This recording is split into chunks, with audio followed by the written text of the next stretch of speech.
Hello students, स्वागत है आप सभी का हमारे इस channel DNS day night study में। तो बच्चों, आज का जो ये लेक्चर है, ये लेक्चर होने वाला है हमारा दो इम्पॉर्टेंट नए ऑर्गेनल्स पे, और वो दो ऑर्गेनल्स हैं राइबोसोम और पेरोक्सीसोम। आज के इस क्लास में हम लोग जानेंगे कि ये जो राइबोसोम और पेरोक्सीसोम है, ये कैसे देखने में होते हैं, मतलब इनका स्ट्रक्चर कैसा होता है और काम ये किस तरह से करते हैं, मतलब फंक्शंस क्या है। तो स्ट्रक्चर और फंक्शन क्या होता है राइबोसोम और पेरोक्सीसोम का, ये आज के इस क्लास में बच्चों हम लोग को जानना है। आई होप बच्चों इससे पहले के जो वीडियोस हैं वो आपने देखे होंगे, जिसमें हमने माइटोकॉन्ड्रिया के बारे में जाना, ऑक्सीडेटिव फॉस्फोराइलेशन क्या होता है ये जाना। उसके अलावा हमने ये भी पढ़ा कि साइटोस्केलेटन क्या होता है, उसके डिफरेंट टाइप्स क्या है और कैसे तीनों एक दूसरे से अलग हैं और उनका क्या काम है। आज जो ऑर्गेनल है वो है राइबोसोम और पेरोक्सीसोम। तो चलिए आइए बिना देरी के इससे हम स्टार्ट करते हैं, देखते हैं कि क्या चीजें हैं जो आपके यूनिट सेकेंड जूलॉजी में आपके structure of function of organelle में आप पढ़नी है। तो पेरोक्सीसोम सबसे पहला स्ट्रक्चर है जो आपको पढ़ना है। पेरोक्सीसोम्स मतलब बच्चों यहाँ पे आप देखेंगे तो ये सेल के अंदर देखिए छोटे छोटे ऑर्गेनल हैं जो कि गोल गोल दिख रहे हैं। अब इनको कहा जाता है पेरोक्सीसोम। यहाँ पे हम जानेंगे कि पेरोक्सीसोम जो है ये कैसे देखने में होते हैं, किस चीज से मिलकर बनते हैं, क्या चीज इनके अंदर पाई जाती है और किस तरह से ये काम करते हैं, किस तरह से ये इंपॉर्टेंट है किसी भी सेल के अंदर। ठीक, तो चलिए शुरू करते हैं। सबसे पहले हम लोग यहाँ कुछ डेफिनेशन देख लेते हैं पेरोक्सीसोम्स की बच्चों, है ना। चलिए, तो पेरोक्सीसोम्स जो होता है ये यहाँ पे छोटे छोटे वेसिकल्स जैसे हैं। तो छोटे छोटे वेसिकल जैसे सेल के अंदर आपको ये गोल गोल ऐसे कुछ दिखेंगे। ठीक, ये जो स्मॉल और सिंगल मेम्ब्रेन है, मतलब एक ही मेम्ब्रेन से बने हैं। इससे पहले आपने एक ऑर्गेनल पढ़ा था माइटोकॉन्ड्रिया, वो डबल मेम्ब्रेन था, है कि नहीं। ये जो है ये कैसे है, ये सिंगल मेम्ब्रेन है, एक ही मेम्ब्रेन से मिलकर बने हैं। और कहाँ पे पाए जाते हैं, किसी भी यूकैरियोटिक सेल के अंदर। प्रोकैरियोटिक सेल में पेरोक्सीसोम्स नहीं होते हैं, ये ध्यान देंगे। यूकैरियोटिक सेल्स के अंदर ही ये पाए जाते हैं। इनके अंदर बहुत सारे एंजाइम्स हैं, जैसे कि कुछ एंजाइम्स हैं जो कि डाइजेस्टिव का काम करते हैं या डाइजेशन का काम करते हैं, हम कह सकते हैं, मतलब पचाने का काम कर रहे हैं। सेल के अंदर कुछ आया, उसको डाइजेस्ट करना है, उसको खत्म करना है। तो एक तरह से इनके बॉडी के अंदर कुछ ऐसे एंजाइम्स पाए जाते हैं जो कि चीजों को खा जाते हैं। तो उन एंजाइम्स को कहा गया है कि इनके अंदर डाइजेस्टिव एंजाइम्स पाए जाते हैं for breaking down toxic material. कोई भी बाहर से एक अजीब ऐसा मटेरियल आया है जो कि सेल के लिए सही नहीं है, उस सेल के अंदर आते ही वो मटेरियल जो है, जब वो आएगा सेल के अंदर, तो तुरंत पेरोक्सीसोम के अंदर पाए जाने वाले जो ये एंजाइम है, ये उसको खाने की कोशिश करेंगे ताकि सेल के अंदर वो ना बचे। और जब नहीं बचेगा तो सेल को उससे हार्म या कोई भी हानि नहीं होगी। तो कोई भी सेल के अंदर अगर कोई टॉक्सिक मटेरियल आता है, कोई जानलेवा मटेरियल आता है, तो उसको ये डाइजेस्ट कर जाते हैं। और इनके साथ साथ दो तरह के एंजाइम है, एक तो हो गया डाइजेस्टिव एंजाइम जो कि डाइजेशन का काम कर रहे हैं। दूसरे टाइप के एंजाइम्स जो इस पेरोक्सीसोम में पाए जाते हैं वो है ऑक्सीडेटिव एंजाइम। ऑक्सीडेटिव एंजाइम्स क्या करेंगे भाई, ऑक्सीजन देने का काम करेंगे। कोई भी प्रोडक्ट है जो कि कह सकते हैं आपके पेरोक्सीसोम्स के अंदर पाया जा रहा है, तो उन प्रोडक्ट्स को ये ऑक्सीजन देने का काम करते हैं। और माइटोकॉन्ड्रिया पढ़कर आपको इतना तो क्लियर हो गया होगा बच्चों कि कोई भी प्रोडक्ट को जब ऑक्सीजन मिलता है तो वो टूटने की कोशिश करता है। तो बिल्कुल उसी तरह कोई कुछ ऐसे भी एंजाइम्स होते हैं जो पेरोक्सीसोम में पाए जाते हैं, उन्हें ऑक्सीडेटिव एंजाइम कहा गया है। और ये एंजाइम क्या करते हैं, यहाँ पे ऑक्सीजन देते हैं किसी भी प्रोडक्ट को, उसको फिर आगे तोड़ने में और मदद करते हैं। तो एक तरह से फॉर मेटाबॉलिक एक्टिविटी। तो मेटाबॉलिक एक्टिविटी क्या हो गई बच्चों, वो एक्टिविटी जिसमें कुछ एक नई चीजें, कुछ पुरानी चीजें ब्रेक हो और कुछ नई चीजें फॉर्म हो। तो टूटना और बनना दोनों चीजों को हम साथ में क्या बोलते हैं, मेटाबॉलिज्म होना। तो मेटाबॉलिज्म या मेटाबॉलिक एक्टिविटी जो है वो चल पाती है क्योंकि पेरोक्सीसोम में ये आपके ऑक्सीडेटिव एंजाइम्स जो पाए जाते हैं उनकी वजह से है। ये हेटेरोजीनस ग्रुप ऑफ ऑर्गेनल्स हैं, ठीक। तो उस हिसाब से, और इनका जो and the presence of marker enzyme, हाँ, तो इनके अंदर एक तीसरा टाइप का एंजाइम है, वो है मार्कर एंजाइम। मार्कर एंजाइम्स इनके अंदर पाए जाते हैं जो बहुत खास है और जो सिर्फ इसी ऑर्गेनल में पाया जाता है, जो इनको बाकी ऑर्गेनल से अलग बनाता है, और वो है मार्कर एंजाइम। मार्कर बच्चों हम लोग इस्तेमाल क्यों करते हैं, जब हमें किसी चीज को हाईलाइट करना होता है ना।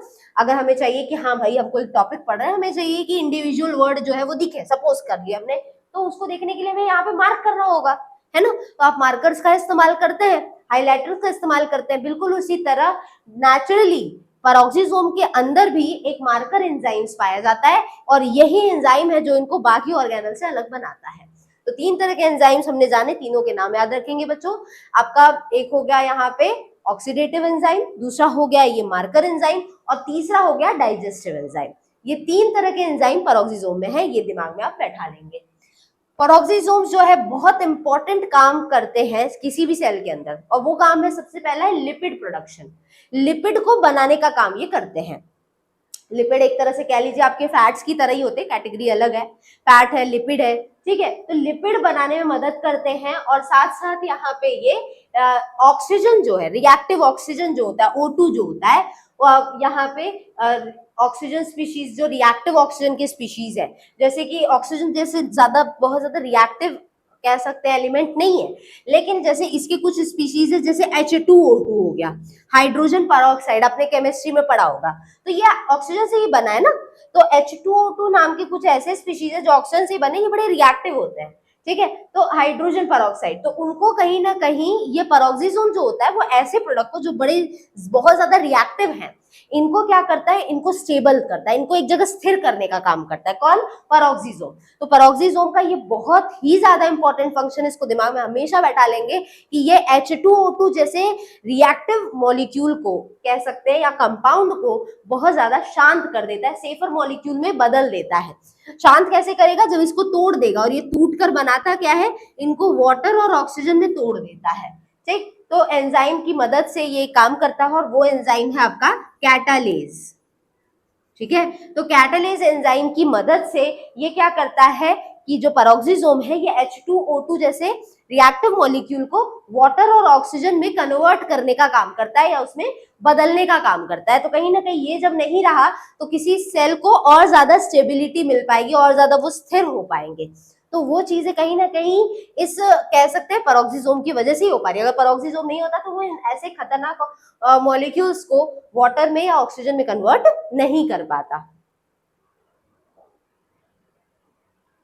ये एक तरह से कह सकते हैं कि लिवर सेल्स के अंदर ये एक दूसरे के साथ में जुड़े हुए ट्यूब्यूल जैसा दिखते हैं और इनको पेरोक्सिसोम रेटिकुलम कहा जाता है। जहाँ पे मतलब क्या हुआ, सारे ट्यूब्यूल, ये जो पेरोक्सिसोम है ये साथ में ट्यूब के फॉर्म में आ गए, है ना। और ट्यूब के फॉर्म में आके ये कहीं ना कहीं लिवर सेल्स में पाए जाते हैं और वहां पर ये इनको पेरोक्सिसोम रेटिकुलम कहा जाता है, क्योंकि एक जैसे नेटवर्क जैसा वो बना लेते हैं लिवर सेल्स के अंदर, ठीक। तो ये बच्चों कुछ हल्का सा इंट्रोडक्शन की पेरोक्सिसोम है क्या, करते क्या है, अब इनको थोड़ा ना डिटेल में जानेंगे, है ना। सबसे पहले हम स्ट्रक्चर की बात करेंगे। वो स्ट्रक्चर जो आपको पहले स्लाइड पे यहाँ कुछ दिखा होगा, ये आपको पूरी तरह से एकदम गोल दिख रहा है। अब एकदम किनारे पे चले जाइए तो आपको यहाँ पे एक लिपिड की 2 लेयर देखने को मिलेगी, ठीक। अब लिपिड में अगर हम देखें तो एक लेयर देखिए बच्चों ये है और दूसरी लेयर अंदर है, ठीक। तो कहीं ना कहीं जो इनकी मेम्ब्रेन है, मेम्ब्रेन हमने कैसी बताई है, सिंगल मेम्ब्रेन है पेरोक्सिसोम। तो ये जो सिंगल मेम्ब्रेन है इसमें लिपिड की 2 लेयर है, इसीलिए कहा जा रहा है कि लिपिड बाई लेयर पाई जाती है ना। तो ये लिपिड की एक लेयर हुई, ये एक लेयर हुई। अब इसी के नीचे मैं एक और लेयर बना दूं कुछ इस तरह से, तो ये हो गई 2 लेयर, ठीक है। एक ऊपर रखा, एक नीचे रखा। जैसे सैंडविच आप खाते हैं तो सैंडविच खाते हैं तो भाई ब्रेड दोनों तरफ से रहता है ना, और बीच में जो मटेरियल आपका है वो भरा रहता है खाने के लिए। आपने चाहे उसके लिए एक सिंपल आलू है या खीरा टमाटर है, कुछ भी रखा हो आपने बर्गर में, है ना, तो उसके लिए ब्रेड तो दोनों तरफ से जाता है। तो समझ लीजिए ब्रेड की ही 2 लेयर है, और ये ब्रेड की जगह यहाँ पे हमने जो इस्तेमाल किया है, जो चीज है वो यहाँ पे वो है लिपिड। तो लिपिड की 2 लेयर है, इसीलिए आप इसको ध्यान से देखेंगे तो आपको एक इधर से दिखेगा, एक इधर से दिखेगा। तो ये 2 लेयर जो है वो पेरोक्सिसोम की बाहर की मेम्ब्रेन को बनाने का काम कर रहे हैं। तो ये स्ट्रक्चर की बात हो गई। उसके अलावा हम लोग यहाँ पे शेप की बात करें तो आपको ये सर्कुलर ही दिख रहे हैं, गोल ही दिख रहे हैं। कई बार ऐसा भी होता है कि इनके सेंटर पे क्रिस्टलाइन कोर पाया जाता है, लेकिन ये हमेशा नहीं होता, समटाइम्स प्रेजेंट, देखिए लिखा हुआ है ना। तो एक क्रिस्टलाइन कोर भी इनके अंदर पाया जाता है। तो स्ट्रक्चर पे थोड़ा सा जाएंगे तो देखेंगे कि इनका बहुत ज्यादा अलग अलग तरह के शेप में पाए जाते हैं, वैरी इन शेप, मतलब कि कभी कोई शेप कभी कोई शेप ऐसा रहता है। साइज में भी वैरी करते हैं और नंबर में भी, नंबर इनका कम ज्यादा हो सकता है। और ये किस चीज पे डिपेंड करता है कि एनर्जी कैसी चाहिए सेल को, मतलब सेल को कितनी एनर्जी की कब जरूरत है, उस हिसाब से ये अपना शेप, अपना नंबर और साथ में अपना साइज इनको बदलते रहते हैं। इनके अंदर ही शेप, साइज और नंबर को लेके बदलाव सेल में आते रहते हैं, डिपेंडिंग कि सेल को किस तरह कब कितनी ज्यादा एनर्जी की जरूरत पड़ रही है। ये फॉस्फोलिपिड की बाई लेयर से मिलकर इनका मेम्ब्रेन जो है तैयार होता है with many membrane bound proteins. तो यहाँ पे लिपिड की 2 लेयर है, साथ में प्रोटीन्स भी है जो कि इसके मेम्ब्रेन पर पाई जाती है। ये जो एंजाइम्स है ये करते क्या है, एंजाइम्स जो कि इसके अंदर है वो लिपिड को मेटाबोलाइज करते हैं। तो ये हमने अभी शुरू में थोड़ी देर पहले भी देखा है कि ये लिपिड को बनाते हैं, तो ये कहीं ना कहीं लिपिड के मेटाबॉलिज्म पे काम कर रहे हैं। और अगेन वर्ड आ गया बच्चों, देखिए मेटाबॉलिज्म, मतलब ये लिपिड को सिंथेसाइज भी कर रहे हैं, बना भी रहे हैं और उसको ब्रेक भी कर रहे हैं, तो दोनों तरह से ये काम करते हैं। तो बेसिक फंक्शन याद रखिएगा, क्वेश्चन पूछ सकता है कि कौन सा ऑर्गेनल लिपिड मेटाबॉलिज्म करता है, तो आपको दिमाग में रखना है कि हाँ वो पेरोक्सीसोम का काम था। लिपिड मेटाबॉलिज्म और सिंथेसाइज होते कहाँ पे हैं, और ये जो यहाँ पे देख रहे हैं कि जो एंजाइम्स है जो कि लिपिड का मेटाबॉलिज्म करते हैं, अब ये यहाँ पे ऐसे ही थोड़ी ना लिपिड टूट जाएगा, लिपिड को तोड़ना है तो उसके लिए एंजाइम्स की जरूरत पड़ेगी। अब बात आती है कि ये एंजाइम्स कहाँ से आएंगे, तो अब हम आते हैं हमारे दूसरे ऑर्गेनल पे जो कि है राइबोसोम। और इतना तो आप सभी को पता होगा बच्चों की जो राइबोसोम्स होते हैं इनका काम होता है प्रोटीन बनाना, एकदम सिंपल भाषा में समझे तो प्रोटीन्स जो है वो किन से बनते हैं, राइबोसोम से बनते हैं। और हम ये भी जानते हैं कि जो प्रोटीन है वही एंजाइम बनते हैं, वही हमारे बॉडी में हॉर्मोन्स बनते हैं, है ना। तो एक तरह से प्रोटीन्स, एंजाइम्स, हॉर्मोन्स ये सब जो है किससे मिलकर बने, प्रोटीन से तो बने। तो इसीलिए कहा जा रहा है कि जो एंजाइम लिपिड के मेटाबॉलिज्म में इन्वॉल्व है, मतलब या तो लिपिड को बना रहे हैं या तो वो तोड़ रहे हैं, वो एंजाइम कहाँ से आते हैं, वो राइबोसोम से बनकर आते हैं, क्योंकि राइबोसोम ही प्रोटीन बनाता है और प्रोटीन ही हमारे बॉडी में हॉर्मोन्स, विटामिन और साथ में एंजाइम्स को बनाते हैं। कोई भी तरह की चीजें हैं हमारी बेसिक बॉडी में, जो भी चीजें बनती है वो प्रोटीन से बनती है, और प्रोटीन को कौन बनाता है, राइबोसोम्स बनाते हैं। तो यही यहाँ पे दिया हुआ है कि जो एंजाइम्स जो कि लिपिड की मेटाबॉलिज्म करते हैं वो यहाँ पे फ्री राइबोसोम्स जो होते हैं, जो खुले हुए ऐसे ही बिखरे हुए राइबोसोम होते हैं, उन्हीं से बनते हैं ये जो एंजाइम्स हैं। और यहाँ पे सिलेक्टिवली इंपोर्ट होते हैं पेरोक्सीसोम में, मतलब एक बार हम कहें कि ये जो राइबोसोम था इसने प्रोटीन बनाया। अब यहाँ पे बात करते हैं कि हमारे पास यहाँ पे पेरोक्सीसोम है, तो यहाँ पे ये क्या होगा, जब ये प्रोटीन यहाँ पे राइबोसोम ने इसे बना दिया तो ये प्रोटीन धीरे धीरे करके अंदर आ जाएंगे, या तो कह लीजिए प्रोटीन से जो ये एंजाइम बना है ये एंजाइम इनकी बॉडी में आ जाएगा मेम्ब्रेन की मदद से। और एंजाइम जब इनकी बॉडी में आएगा, किसके बॉडी में, पेरोक्सीसोम के, तो आते ही ये एंजाइम क्या करेगा, लिपिड का मेटाबॉलिज्म शुरू कर देगा। इसीलिए कहा जाता है कि पेरोक्सीसोम लिपिड के मेटाबॉलिज्म में काम करते हैं। ये जो एंजाइम्स हैं इनमें 2 तरह के सिग्नलिंग सीक्वेंसेस पाए जाते हैं। अब इनमें से एक है पेरोक्सीसोम टारगेट सीक्वेंस जो सबसे कॉमन है, ठीक। तो यहाँ पे सिग्नलिंग करते हैं। सेल सिग्नलिंग क्या होती है बच्चों, ये आपको अगले यूनिट में पढ़ना है कैसे, मतलब सेल सिग्नलिंग की बात ये है कि कोई भी सेल को जब काम बताया जाता है कि तुम्हें ये काम ऐसे करना है, जैसे कई बार होता है कि आपने कोई काम पहली बार किया, जैसे सपोज करते हैं आप किचन में पहली बार गए, आपको नहीं पता है कि आपको कैसे क्या सब्जी बनानी है, तो आप किसी से तो डायरेक्शन लेते हैं, मम्मी से या पापा से, कि भाई ये सब्जी कैसे बनानी है। तो कहीं ना कहीं आपको कोई सिग्नल दे रहा है, कोई आपको बता रहा है ये ऐसे करना है, तो आप कर पाते हैं। बिल्कुल उसी तरह सेल को भी सिग्नलिंग की जरूरत पड़ती है, तो यही होता है सेल सिग्नलिंग। तो सेल सिग्नलिंग सीक्वेंसेस जो है वो इन एंजाइम्स में पाए जाते हैं, जिसमें से एक सिग्नलिंग सीक्वेंस है पेरोक्सीसोम टारगेट सीक्वेंस, ठीक। अब ये जो फॉस्फोलिपिड्स है पेरोक्सीसोम के, जो कहाँ पे बच्चों, इनकी मेम्ब्रेन पे है ना, फॉस्फोलिपिड की बाई लेयर है, 2 लेयर है। ये सिंथेसाइज कहाँ से होते हैं, ये स्मूथ ईआर पे सिंथेसाइज होते हैं। अब यहाँ पे बात आ रही है कि फॉस्फोलिपिड कौन बनाया। अभी तक बात हो रही थी कि पेरोक्सीसोम में जो एंजाइम्स होते हैं उनको राइबोसोम बनाता है, लेकिन अब बात कर रहे हैं कि जो यहाँ पे पेरोक्सीसोम में जो यहाँ पे आपके फॉस्फोलिपिड्स होते हैं ये, ठीक है। अभी तो बात हुई कि फॉस्फोलिपिड या लिपिड को तोड़ेगा कौन, तो तोड़ा वो एंजाइम, और एंजाइम बनाया कौन, प्रोटीन, और प्रोटीन को किससे बनाया, राइबोसोम ने, ठीक। अब यहाँ पे बात हो रही है कि ये जो फॉस्फोलिपिड्स है इनको बनाता कौन है। अभी तक तो बात हुई इनको तोड़ने की, तोड़ता कौन है। अब ये बात आती है कि ये लिपिड बने कहाँ से, तो लिपिड बच्चों अगर आप जानते रहिए कि एसईआर पे बनते हैं, जो स्मूथ एंडोप्लाज्मिक रेटिकुलम होता है। तो एसईआर का काम ही होता है लिपिड्स बनाना, फैट्स बनाना।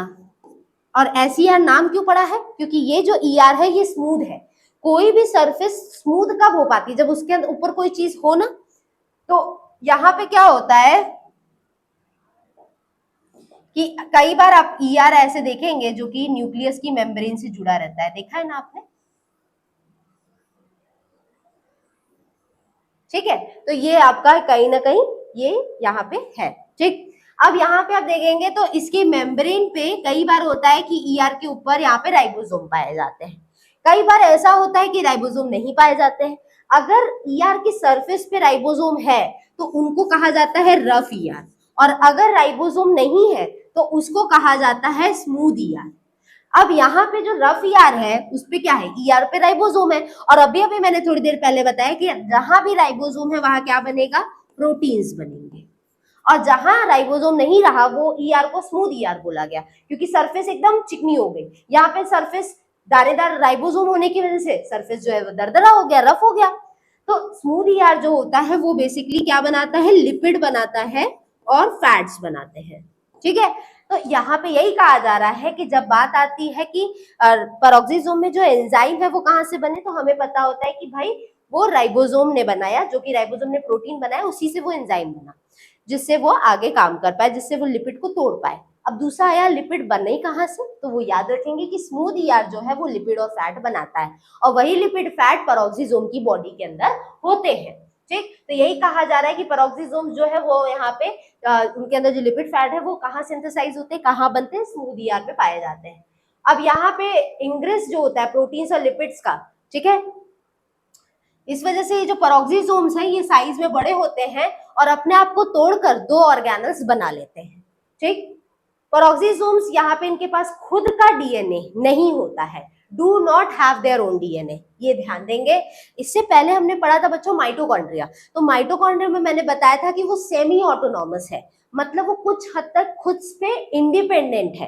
कैसे हुआ वो, क्योंकि उसके पास खुद का डीएनए और राइबोसोम और प्रोटीन था। लेकिन पेरोक्सिसोम ऐसे इंडिपेंडेंट ऑर्गेनल में नहीं आते हैं, उनके पास खुद का डीएनए नहीं होता है। उनके यहाँ पे जो प्रोटीन्स है वो ट्रांसपोर्ट कहाँ से किए जाते हैं, साइटोसॉल मतलब साइटोप्लाज्म जो होता है वहां से ट्रांसफर किए जाते हैं प्रोटीन्स। और कब ट्रांसपोर्ट किए जाते हैं, जब ट्रांसलेशन हो जाता है। अब ये ट्रांसलेशन क्या होता है बच्चों, ट्रांसलेशन का मतलब होता है प्रोटीन्स का बनना, या तो कह लीजिए एमिनो एसिड्स, इन्हीं से मिलकर प्रोटीन बनते हैं। तो प्रोटीन्स का बनना जो होता है एमआरएनए से, इसको ट्रांसलेशन कहते हैं। तो ट्रांसलेशन के बाद जो प्रोटीन बने होते हैं ना, वो साइटोसॉल से ही ट्रांसफर होते हैं। तो वो यहाँ पे उन्हीं की बात यहाँ पे की जा रही है। और यहाँ पे जो प्रोटीन लिपिड है उनका जो इंग्रेस है, मतलब उनकी जो अमाउंट है, उस वजह से जो पेरोक्सिसोम है ये जैसे जैसे लिपिड और प्रोटीन्स जो है ये इनकी बॉडी में बढ़ते जाते हैं पेरोक्सिसोम में, उसी वजह से पेरोक्सिसोम्स की जो साइज होती है वो बड़ी होने लगती है, और ये आगे चल के डिवाइड होकर अपने आप को दो हिस्से में बांट लेते हैं या दो ऑर्गेनल में बांट लेते हैं। ठीक, तो ये बात हो गई बच्चों इनके स्ट्रक्चर की। याद रखिएगा गोल स्ट्रक्चर है, लिपिड की दो लेयर है, अंदर ढेर सारे अलग अलग तरह के एंजाइम्स हैं, और इनके अंदर लिपिड का मेटाबॉलिज्म चलता है। ये इतना आपको याद रखना है, लिपिड और एंजाइम्स, ये दो चीजें एकदम दिमाग में आप इसको बैठा लेंगे। ठीक, अब आते हैं बच्चों पेरोक्सिसोम के काम पे। अब ये बात हो गई कि इनका स्ट्रक्चर कैसा, अब आते हैं इनके फंक्शंस पे। ठीक, तो फंक्शंस की अगर हम लोग यहाँ पे बात करें तो जो मेन फंक्शन है पेरोक्सिसोम का वो अभी पता चल ही चुका है कि भाई वो लिपिड का मेटाबॉलिज्म करते हैं और कहीं ना कहीं प्रोसेसिंग करते हैं रिएक्टिव ऑक्सीजन स्पीशीज का। प्रोसेसिंग करने का मतलब है कि जो ऑक्सीजन रिएक्टिव स्पीशीज ऑक्सीजन के कौन है, हाइड्रोजन पेरोक्साइड, उसको कहीं ना कहीं कैटालेज एंजाइम की मदद से ये वाटर और O2 में इनको कन्वर्ट करते हैं, जो कि कहीं ना कहीं बहुत स्थिर है। वाटर भी ना तो रिएक्टिव नहीं है और ऑक्सीजन भी नहीं है। तो ये दो काम इनका याद रखेंगे कि एक तो ये कि ये लिपिड की मेटाबॉलिज्म करते हैं, दूसरा ये ऑक्सीजन की रिएक्टिव स्पीशीज को जैसे हाइड्रोजन पेरोक्साइड को तोड़कर वाटर और ऑक्सीजन बनाते हैं। क्वेश्चन पूछ सकता है हाइड्रोजन पेरोक्साइड टूटकर क्या बनते हैं, तो ऑप्शन में दिया रहेगा, तो याद रखिएगा वाटर और O2 बनता है। अगर पूछ दिया कौन से एंजाइम से बनते हैं, तो वो याद रखिएगा कि कैटालेज से बनते हैं।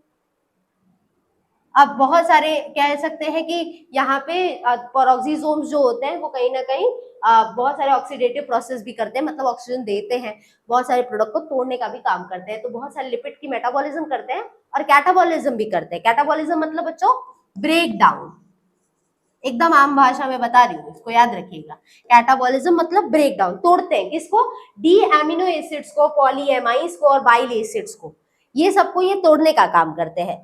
तो लिपिड का तो मेटाबॉलिज्म कर रहे हैं, मतलब उनको तोड़ भी रहे हैं, उनको बना भी रहे हैं। लेकिन कैटाबॉलिज्म मतलब तोड़ किससे किससे है, ये एमिनो एसिड्स को तोड़ते हैं, ये पॉलीएमाइड्स को तोड़ते हैं और बाइल एसिड्स को भी तोड़ते हैं, क्योंकि इनके पास ये क्या है, क्योंकि ये कहीं ना कहीं क्या करते हैं, ये ऑक्सीडेटिव प्रोसेस में काम करते हैं, ऑक्सीजन देते हैं। तो जिसको भी जब भी ऑक्सीजन हम किसी चीज को देते हैं वो टूटने की कोशिश करता है।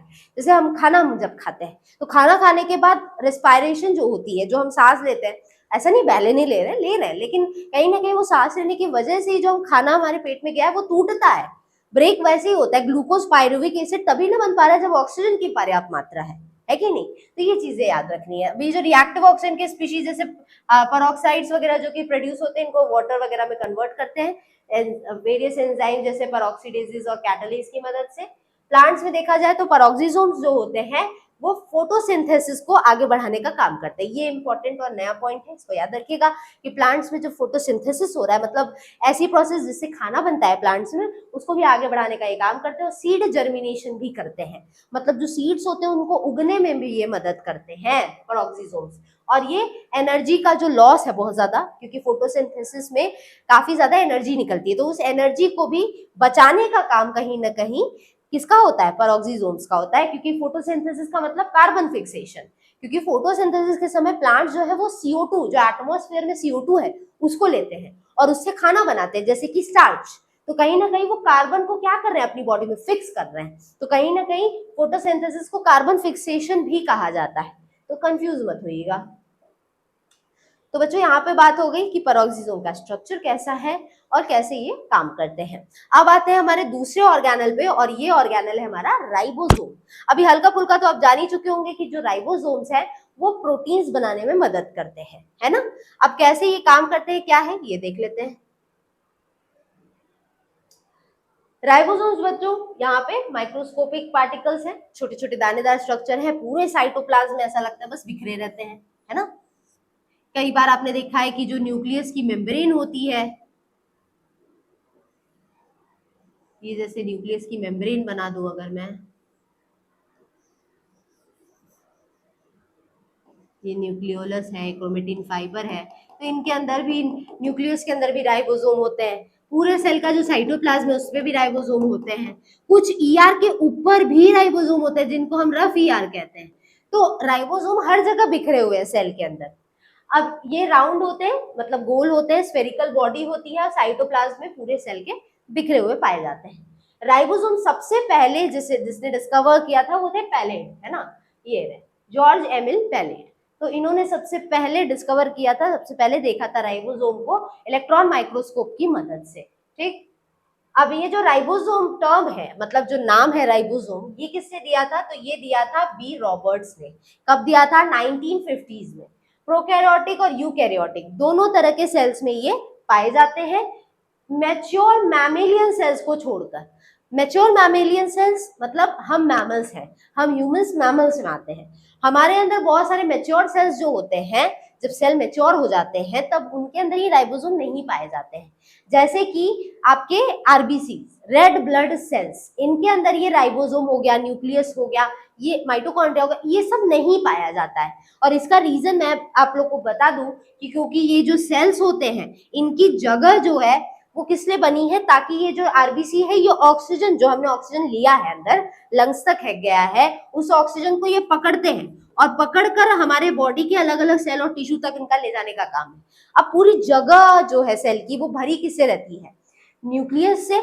सबसे ज्यादा न्यूक्लियस जगह लेता है सेल की किसी भी, उसके अलावा माइटोकॉन्ड्रिया लेता है, उसके अलावा ER लेता है, राइबोसोम लेता है। तो इस वजह से मैच्योर कुछ मैमेलियन सेल जैसे RBC वगैरह में ये सारी ऑर्गेनल नहीं पाए जाते हैं, क्योंकि इनका काम ऑक्सीजन को बाइंड करके और उसको सेल टिश्यू तक पहुंचाने का होता है।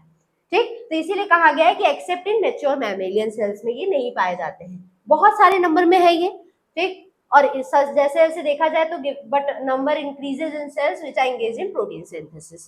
तो बच्चों अभी मैंने बताया ही है कि जहां राइबोसोम है वहां प्रोटीन बनने की प्रोसेस चलती है। तो अगर कोई सेल है जिसको प्रोटीन्स की बहुत ज्यादा आवश्यकता है तो ऐसे सेल के अंदर राइबोसोम की मात्रा बहुत ज्यादा होती है, ये भी ध्यान से रहेंगे। जैसे कि लिवर और पैनक्रियाटिक सेल्स हो गए, तो ऐसे सेल्स के अंदर प्रोटीन्स की जरूरत बहुत ज्यादा होती है, तो ऐसे सेल्स के अंदर राइबोसोम बहुत ज्यादा मात्रा में पाए जाते हैं।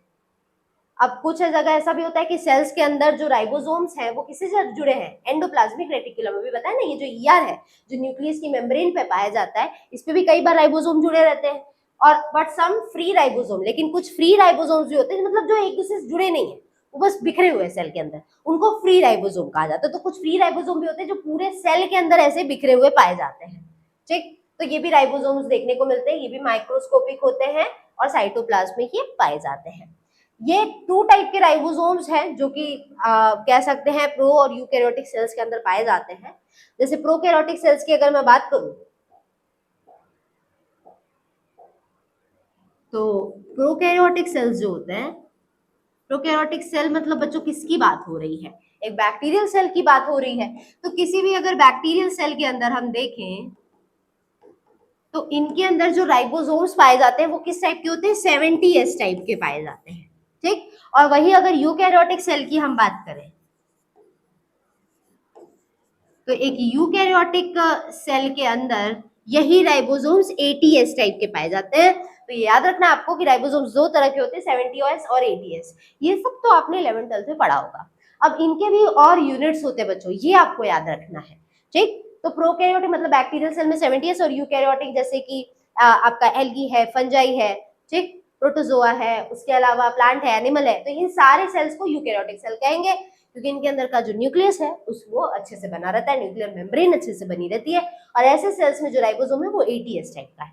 जब भी हम राइबोसोम्स लिखते हैं उनके आगे एस ये जरूर लगाते हैं। ये एस का मतलब क्या होता है, तो एस का मतलब होता है स्वेडबर्ग यूनिट। ठीक है, क्या होता है, स्वेडबर्ग यूनिट, ये चीज है जो कि इनके अंदर पाई जाती है। तो प्रोकैरियोट्स में 70S टाइप के राइबोसोम है, जबकि यूकैरियोट्स में 80S टाइप के राइबोसोम है। क्लोरोप्लास्ट और माइटोकॉन्ड्रिया जो होते हैं उनके अंदर भी यहाँ पे राइबोसोम्स पाए जाते हैं। अब यहाँ पे एक चीज है जो कि अलग है बाकी से, भले ही अगर एक यूकैरियोटिक सेल है तो क्या, अब मैंने बताया कि यूकैरियोटिक सेल में 80S टाइप का राइबोसोम है, लेकिन यूकैरियोटिक सेल भी ऐसे बहुत सारे जिनके अंदर माइटोकॉन्ड्रिया और क्लोरोप्लास्ट है। अब जैसे प्लांट सेल की बात करें तो प्लांट सेल में क्लोरोप्लास्ट पाया जाता है जो फोटोसिंथेसिस की प्रोसेस करने में काम देता है, या कह सकते हो उन्हीं के अंदर ही फोटोसिंथेसिस चलता है। तो ऐसे बॉडी के अंदर भी राइबोसोम होते हैं, माइटोकॉन्ड्रिया में भी राइबोसोम थे, लास्ट क्लास में आपने माइटोकॉन्ड्रिया पढ़ा था। तो उनके अंदर राइबोसोम किस टाइप के होते हैं, तो बच्चों याद रखिएगा कि भले ही वो यूकैरियोटिक सेल है तो क्या, लेकिन क्लोरोप्लास्ट और माइटोकॉन्ड्रिया के अंदर जो राइबोसोम है वो 70S टाइप के होते हैं। ये बहुत इंपॉर्टेंट है, याद रखना है। प्रोकैरियोटिक में 70S, यूकैरियोटिक में 80S, लेकिन यूकैरियोटिक सेल के भी जो माइटोकॉन्ड्रिया और प्लास्टिड है उनके अंदर जो राइबोसोम है वो 80S के नहीं होते, बावजूद इसके कि वो यूकैरियोटिक सेल है। उनके अंदर जो राइबोसोम है क्लोरोप्लास्ट और माइटोकॉन्ड्रिया के अंदर वो है 70S टाइप का राइबोसोम, इसको आपको दिमाग में रखना है। ठीक, अब आते हैं इनके स्ट्रक्चर पे। ये थोड़ा सा कॉम्प्लेक्स है, इसको थोड़ा आपको ध्यान से अटेंटिव होके अच्छे से समझना है। ये आपके लिए बिल्कुल नया है, ये आपने 11th-12th में भी नहीं पढ़ा होगा, है ना। थोड़ा बहुत आपने ये 12th में पढ़ा होगा बच्चों, जब आपने ट्रांसलेशन पढ़ा होगा कि कैसे राइबोसोम्स हो गया, mRNA हो गया, tRNA हो गया, सब मिलके कैसे प्रोटीन बनाते हैं। कहीं ना कहीं उसी चीज का जिक्र हम लोग यहाँ पे करने वाले हैं। ठीक, तो राइबोसोम के अगर स्ट्रक्चर की बात करें तो इनके अंदर अगर देखा जाए तो ये आरएनए से मिलकर बनते हैं, राइबोन्यूक्लिक एसिड, और प्रोटीन से मिलकर बनते हैं। तो इसीलिए कई बार इन राइबोसोम्स को राइबोन्यूक्लियोप्रोटीन भी कहते हैं, क्योंकि एक तो न्यूक्लियो मतलब कि राइबोन्यूक्लिक एसिड है, ठीक है, और दूसरा है आरएनए, और साथ में प्रोटीन से मिलकर बनते हैं ये, इसीलिए कई बार राइबोसोम को राइबोन्यूक्लियोप्रोटीन भी कहा जाता है। हर एक राइबोसोम चाहे वो 70S टाइप का हो या 80S टाइप के हो, वो 2 यूनिट से मिलकर बनता है। ठीक, 2 सब यूनिट्स होते हैं, एक छोटी सब यूनिट होती है और एक बड़ी सब यूनिट होती है, लार्जर सब यूनिट। अब जैसे इस डायग्राम में आप देखेंगे तो डायग्राम से साफ समझ में आ रहा होगा कि ये जो ब्लू वाला एरिया है ये छोटा है साइज में, और जो ये पर्पल वाला एरिया है ये बड़ा है साइज में।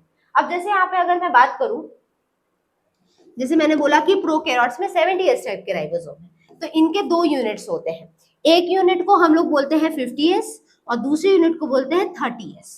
ठीक, वही अगर 80S टाइप का राइबोसोम है तो उसके भी 2 यूनिट्स होते हैं, पहले यूनिट को बोलते हैं 60S और दूसरे यूनिट को बोलते हैं 40S। कई बच्चे कंफ्यूज होते हैं कि मैम क्या ये इन दोनों का सम है, मतलब इन दोनों को जोड़ दिया तो ये है, ऐसा नहीं होता है बच्चों। ठीक, तो ऐसा नहीं है, क्योंकि 50 + 30 कर दिया तब तो 80 हो गया, है ना। और 60-40 कर दिया तो 100 हो गया, तो सम नहीं है ये याद रखना है कि इनके दो टाइप है, 70s के दो टाइप होते हैं और 80s के भी दो टाइप होते हैं। एस से स्वेडबर्ग यूनिट है, ये आपको हर जगह मिलेगा। तो यहाँ पे दो यूनिट्स दिख रहा है। अब नंबर से समझ में आ रहा होगा कि एक बड़ा एक छोटा है, 50s बड़ा है और 30s छोटा है, बिल्कुल उसी तरह इधर 60 बड़ा है और 40 छोटा है। तो यही कहा जा रहा है कि कोई भी राइबोसोम हो वो दो यूनिट से मिलकर बनता है, एक बड़ी यूनिट और एक छोटी यूनिट। तो अगर हम यहाँ देखें तो ये एक बड़ी यूनिट हुई, ये एक छोटी यूनिट हुई, तो इसीलिए इस डायग्राम में भी आप देखेंगे तो एक छोटा यूनिट दिख रहा है, एक बड़ा यूनिट दिख रहा है। तो दो यूनिट से मिलकर ये एक राइबोसोम जो है वो तैयार होते हैं। अब इसमें से जो छोटा यूनिट होता है बच्चों, ये किससे जुड़ता है, बड़े सब यूनिट से जुड़ता है, और दूसरा किससे जुड़ता है, mRNA से जुड़ता है। ये एक टाइप का आरएनए है। तो मैंने अभी भी बोला ना कि जो राइबोसोम है ये आरएनए के साथ में जुड़ते हैं और प्रोटीन्स के साथ में जुड़ते हैं। तो यहाँ पे यही कहा जा रहा है कि इसकी जो छोटी यूनिट है वो बड़ी यूनिट से तो जुड़ती है, साथ साथ एक टाइप के आरएनए से जुड़ती है और वो है mRNA। तो mRNA से भी जुड़ेंगे और साथ साथ ये कह सकते हैं कि छोटे लार्जर सब यूनिट से भी ये जुड़ते हैं। जबकि वही लार्जर यूनिट की बात करें तो ये दो चीजों से जुड़ता है, एक है tRNA, अगेन ये एक टाइप का आरएनए है, और यहाँ पे स्मॉलर छोटे यूनिट से ही भी जुड़ता है। मतलब कहने की बात ये है कि ये दोनों यूनिट एक दूसरे से भी जुड़े हैं और साथ साथ में ये दोनों यूनिट भी एक दूसरे से जुड़े हैं। लेकिन यहाँ पे बड़ा यूनिट छोटे यूनिट के साथ में जुड़ने के साथ साथ, या तो कह लीजिए छोटा जो है वो बड़े के साथ में जुड़ने के साथ साथ mRNA से जुड़ता है, जबकि बड़ा भी छोटे के साथ साथ जुड़ने के साथ साथ यहाँ पे tRNA से जुड़ता है। तो ये आपको दिमाग में बैठाना होगा बच्चों कि जो छोटा यूनिट है वो mRNA से ही जुड़ता है और बड़ा जो सब यूनिट है वो tRNA से जुड़ता है, ये याद रखना होगा आपको। अब प्रोकैरियोट्स में 70s टाइप के राइबोसोम है, बता चुकी हूँ, और इनके यूनिट्स दो है, एक 30s है और एक 50s है। ऑब्वियसली बात है 30 वाले को हम छोटा यूनिट बोलेंगे और 50 वाले को हम बड़ा यूनिट बोलेंगे। बिल्कुल उसी तरह ये जो स्मॉलर सब यूनिट है इसको आगे और तोड़ा गया है। ठीक, थोड़ा ये इस पे जाएंगे हम, तो यहाँ आप देखेंगे कि ये जो स्मॉलर सब यूनिट होता है इसका 30s का, ये हमने देखा कि 70s है, इसके दो हैं 50s और 30s। अब यहाँ पे अगर देखिए तो ये जो छोटा यूनिट है 30s का है बच्चों, यहाँ पे इसमें दो यूनिट्स हैं। ठीक, एक है 16s सब यूनिट और दूसरा है यहाँ पे 21 प्रोटीन्स भी पाए जाते हैं। ठीक, तो इसमें कह सकते हैं कि छोटी यूनिट में 16s टाइप का भी राइबोसोम है और साथ में ये 20 डिफरेंट प्रोटीन से मिलकर बने हैं। इसको आप ऐसे चार्ट बना के याद कर लेंगे। ठीक, और साथ साथ में यहाँ बड़े यूनिट की बात करें जो 50s है तो उसमें 5s RNA है, 23s RNA है।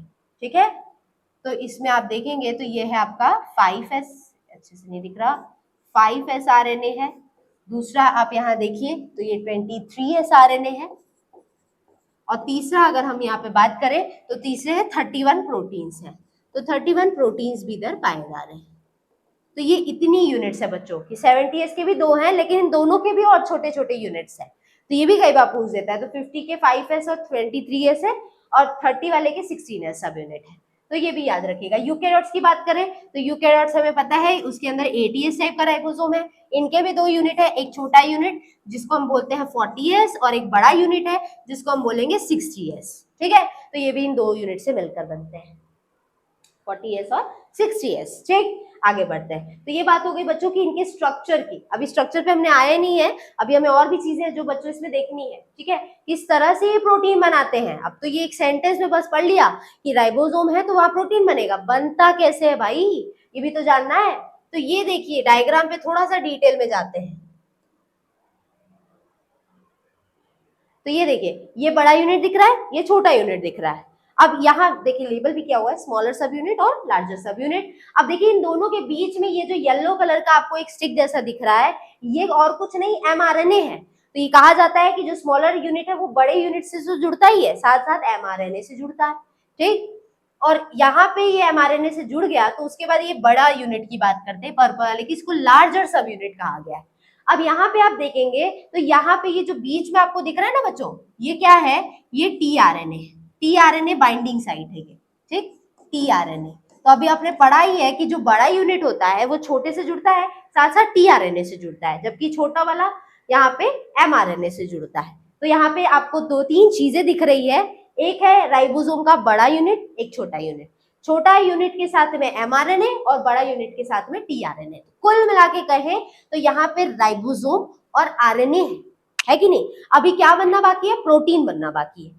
तो जहां ये राइबोसोम, जो कि ये पूरा एक आपका राइबोसोम है और साथ में ये अलग अलग दो तरह के आरएनए हैं, ये सब जब साथ आ जाते हैं तब जाकर बनना शुरू होता है प्रोटीन। कैसे बनता है बच्चों, ये देखिए, ये जैसे एमआरएनए है, ठीक है। अब इसके ऊपर यहाँ राइबोसोम आना शुरू होता है। अब इसके साथ साथ कौन आ गया, इस पे एक टीआरएनए आ गया, ये टीआरएनए होता है। ये कुछ ऐसा दिखता है देखने में, ठीक है। अब जब ये टीआरएनए आया, पहले से ये आपका एमआरएनए था, उसके ऊपर ये राइबोसोम था, ठीक। राइबोसोम के दो यूनिट थे। अब यहाँ पे क्या होता है, ये टीआरएनए चल के आता है और इधर आ जाता है। अब जब टीआरएनए आ जाता है तो ये क्या करता है, ये साथ में आता है और यहाँ पे इसके पास कुछ कोडॉन्स पाए जाते हैं, जैसे कि एयूजी है, यहाँ पे यूएसी है। जैसे ग्वानिन के साथ में साइटोसिन होगा, एडेनिन के साथ में यूरेसिल होगा, इधर एडेनिन है तो इसके साथ में भी इधर यूरेसिल है।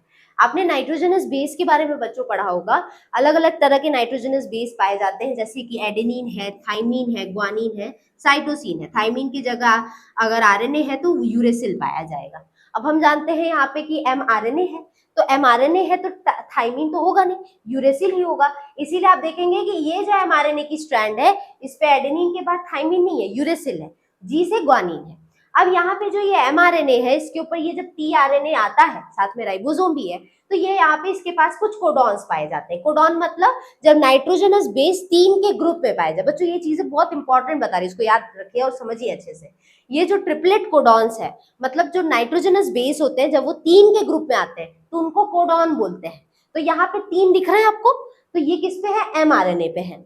अब जब टीआरएनए आता है तो बच्चों इनके पास एंटी कोडॉन होता है, मतलब इसका उल्टा वाला कोडॉन होगा। जैसे एडेनिन का उल्टा क्या है, यूरेसिल है, एडेनिन यूरेसिल के साथ में ही जुड़ेगा।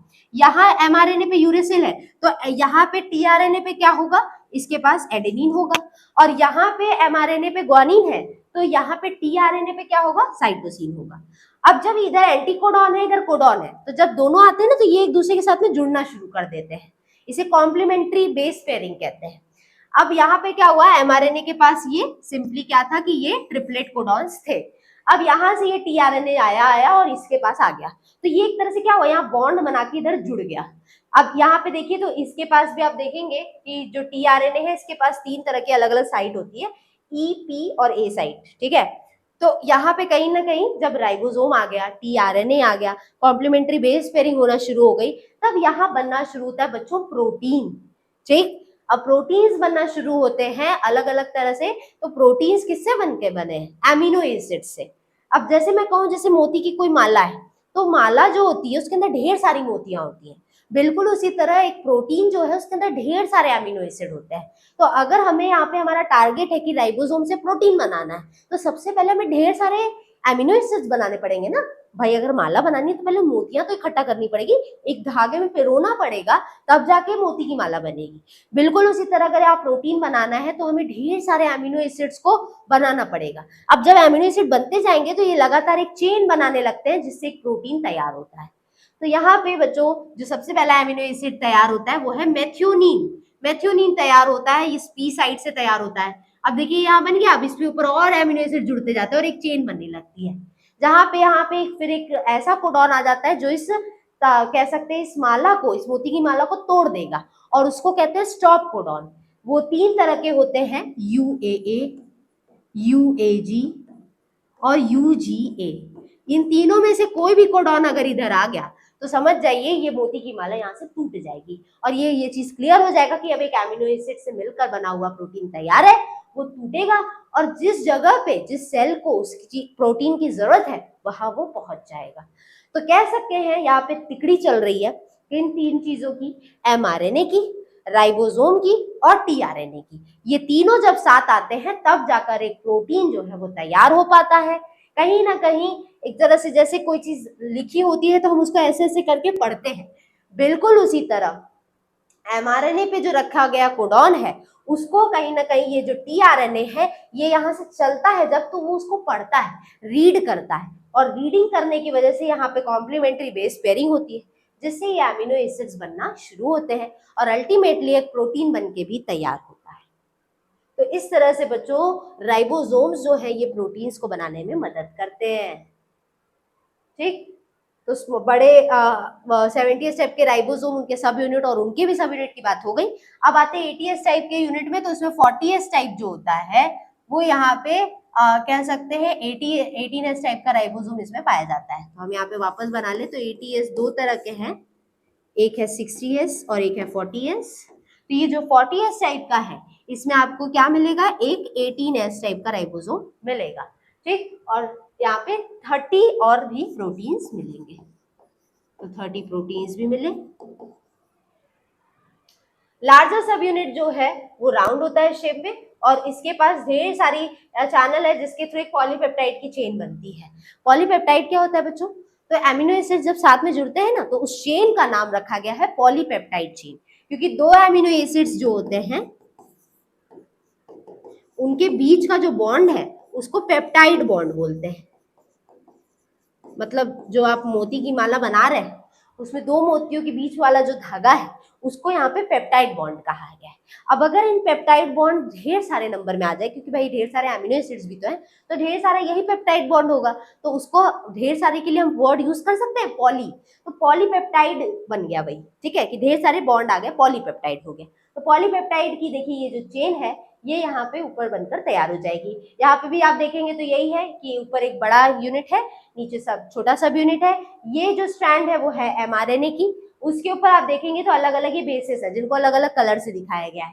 तो अब ट्रिपलेट को क्या कहा गया है, देखिए यहाँ पे 3 को कहा गया है, 1 2 और 3, तो तीनों को क्या साथ में कहा जाता है, कोडॉन कहा जाता है। जब ये यहाँ से चल रहे हैं उसी बीच में यहाँ पे आपका टीआरएनए आ गया है, तो ये टीआरएनए जब इसके ऊपर आएगा तो यहाँ पे पी साइड पे अमीनो एसिड्स की बनने की प्रोसेस शुरू हो जाएगी और इसी तरह से प्रोटीन बनकर तैयार होगा, ठीक। तो यही आप देख रहे हैं, इस पे 3 अलग अलग साइट है टीआरएनए की, ई साइट, पी साइट और ए साइट। इसी तरह से ये बनना शुरू करते हैं। तो यहाँ पे बच्चों ये इसमें देखिए तो अलग अलग टाइप के आरआरएनए मॉलिक्यूल्स भी पाए जाते हैं, जैसे कि यहाँ पे आप 60s में देखेंगे तो 28s टाइप के हैं, उसके अलावा 5.8s टाइप के हैं, और तीसरे जो है वो है 5s टाइप के। तो ये 3 टाइप के यहाँ पे इसमें पाए जाते हैं। 40 टाइप का राइबोसोम्स भी यहाँ पे पाया जाता है, ठीक है। तो ये है बच्चों इसमें अलग अलग टाइप के, हाँ, तो ये अलग अलग टाइप के आरआरएनए मॉलिक्यूल्स भी इनमें पाए जाते हैं, ठीक। तो ये 60s टाइप का राइबोसोम है, इसके अंदर भी चैनल है, इनके सब यूनिट्स को रहन देते हैं, ठीक है। यहाँ पे हम बात कर रहे हैं कि इसमें अलग अलग टाइप का आरआरएनए भी पाया जाता है, जैसे कि ये इधर अलग अलग टाइप के आपको दिख रहा है, 40 टाइप के प्रोटीन्स भी होते हैं। तो यहाँ पे यही बात हो रही है बच्चों की जब प्रोटीन्स जब राइबोसोम्स अलग अलग टाइप का आरएनए जैसे एमआरएनए, टीआरएनए, आरआरएनए ये सब जब साथ में आते हैं तब जाकर प्रोटीन बनता है, तभी हम कह पाते हैं कि राइबोसोम ने प्रोटीन बनाया, ठीक बच्चों। यहाँ पे कुछ चीजें और है जो देख लेते हैं, जैसे राइबोसोम जो है वो क्लोरोप्लास्ट में और माइटोकॉन्ड्रिया में भी पाया जाता है। ये भी छोटे मोटे बड़े यूनिट्स का बना है।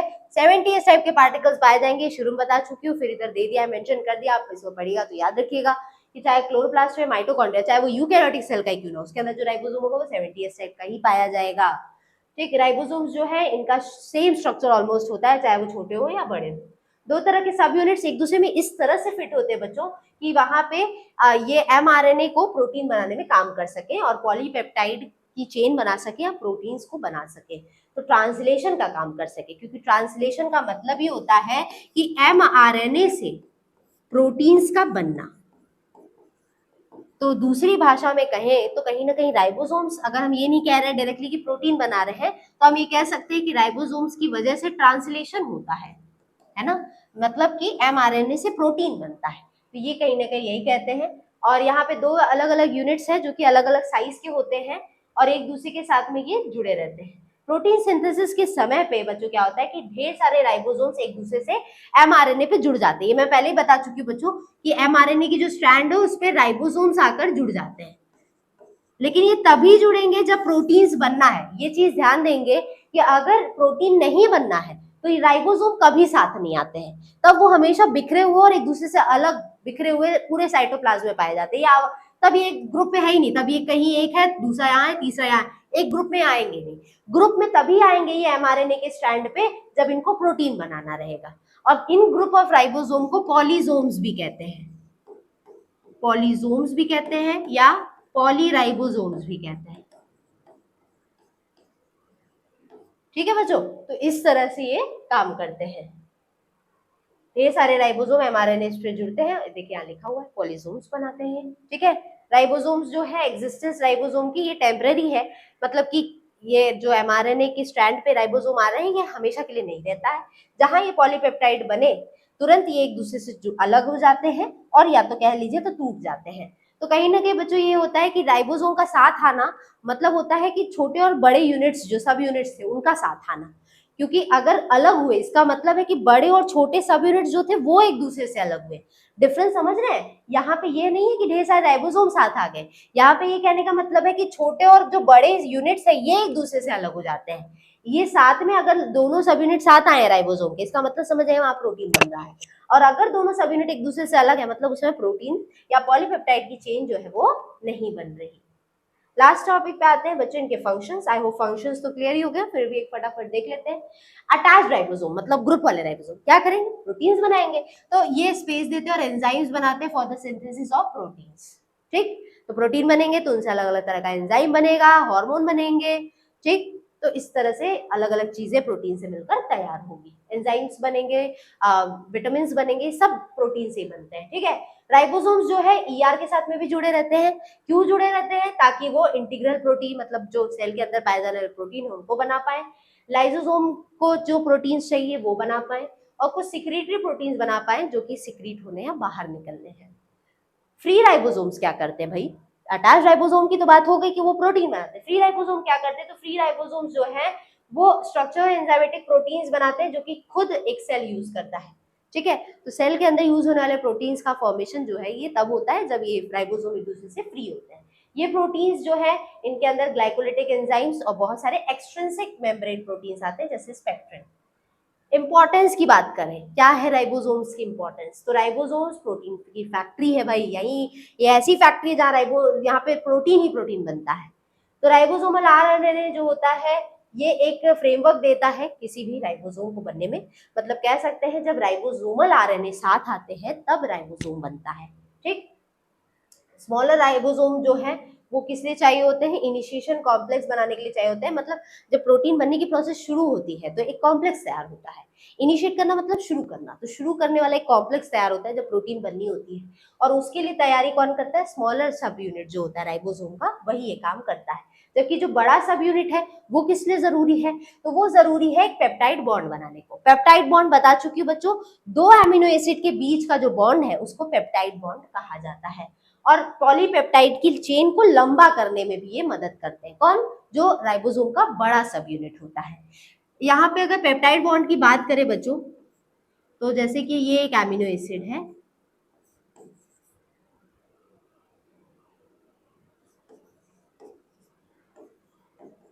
ठीक, और ये उसी की तरह नीचे दूसरा सब यूनिट है। तो अगर इसके बगल की एक सब यूनिट की बात करें तो कुछ इस तरह से तैयार कर सकते हैं। ये NH2 है, ये COOH है। अब जो दूसरा एमिनो एसिड होगा वो भी तो इस तरह होगा कि इधर एक NH2 होगा और इधर एक COOH होगा। अब इस कार्बन को इस कार्बन से जुड़ना है तो यहाँ पे कुछ तो ऐसा करना पड़ेगा जिससे बॉन्ड बने।